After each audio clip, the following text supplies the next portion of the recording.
మధ్యలో శ్మశాన వాటిక వద్దు అనేది మాత్రమే మా నినాదం. మేము వేరే దగ్గర ఇచ్చుకోవడానికి మాకు ఎటువంటి అభ్యంతరం లేదు. కానీ మా అభ్యంతరం ఏంటంటే ఇండ్ల మధ్యలో శ్మశాన వాటిక ఇవ్వద్దు, అంతే. We want justice.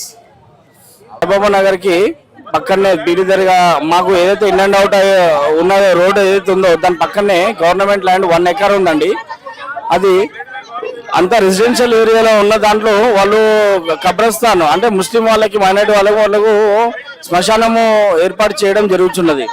కావున ఏంటంటే మేము అక్కడ అంతా పక్కనే స్కూల్ ఉంది, మనం టెంపుల్ ఉంది, అయ్యప్ప టెంపుల్ ఉంది, పక్కన వెనకాల చర్చ్ ఉంది, పక్కన దర్గా ఉంది, మళ్ళీ వాటర్ ట్యాంకర్ ఉంది. ఇంకోటి వచ్చేసి అక్కడ నుండి 1 ఎకర్ ఉంది. సో 1 ఎకర్ ఉంది, అది ల్యాండ్ ఇంకోటి అక్కడనే ఇవ్వాలని ఏం లేదు. అక్కడ మొత్తం రెసిడెన్షియల్ ఏరియాస్ అంతా చాలా మంచిగా అన్నీ ఉన్నాయి.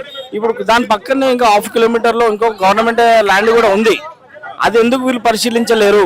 అది పరిశీలించి అక్కడికి ఇవ్వచ్చు కదా. అక్కడ నేను ఏదైతే 1/2 కిలోమీటర్లో గవర్నమెంట్ ల్యాండ్ ఉందని చెప్తున్నానో అది వీళ్ళు గ్రహించలేరు. అది ఏం చేయాలనుకుంటున్నారో మరి ప్రభుత్వం. అక్కడికి ఇచ్చేసి ఈ రెసిడెన్షియల్ ఉన్న వాళ్ళకి ఇది ఏదో స్కూల్ కానీ అంటే లైక్ పార్క్ కానీ వృద్ధులకి సంథింగ్ ఏదైనా పోలీస్ స్టేషన్ మాకు సరిగ్గా లేదు, పోలీస్ స్టేషన్ కానీ ఏదైనా సరే ఇస్తే మాకు ఇంకా మంచిది. ఒక్కటి మేము కోరుకున్నది ఏంటంటే అక్కడ శ్మశాన వాటికి ఇవ్వకుండా ఏదైనా కానీ పోలీస్ స్టేషన్ కానీ చిన్నపిల్లలు ఆడుకోవడానికి పార్క్ కానీ ఏదైనా హాస్పిటల్ కానీ సంథింగ్ ఏదైనా గవర్నమెంట్ సంబంధించి అది ఇస్తే. ఇంకోటి శ్మశాన వాటికి అక్కడ నుండి నియర్ బై ఇంకొక 1/2 కిలోమీటర్లో ఇంకో గవర్నమెంట్ స్థలం ఉంది.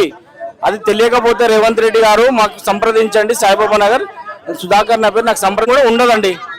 ఇది మేము ఎందుకంటే మాది ఇన్ అండ్ అవుట్ మొత్తం మాది అదే రోడ్ అనమాట. సో అందు గురించి అని మిడిల్లో అందరూ పీపుల్స్ ఉండే మిడిల్లో ఎట్లా ఇస్తారండి? రేవంత్ రెడ్డి గారు వాళ్ళ ఇంటి పక్కన ఇచ్చుకుంటారా? ఒక మాట చెప్పండి. ఇది ఎమ్మెల్యే గారు నవీన్ యాదవ్ గారు కూడా చాలా కేర్లెస్ గా పట్టించుకోవడం జరుగుతుంది. ఇది చాలా తీవ్రంగా మేము ఖండిస్తున్నాం, చాలా తీవ్రంగా ఖండిస్తున్నాం. దీనిపైన యాక్షన్ తీసుకోవాలని కోరుతున్నాను.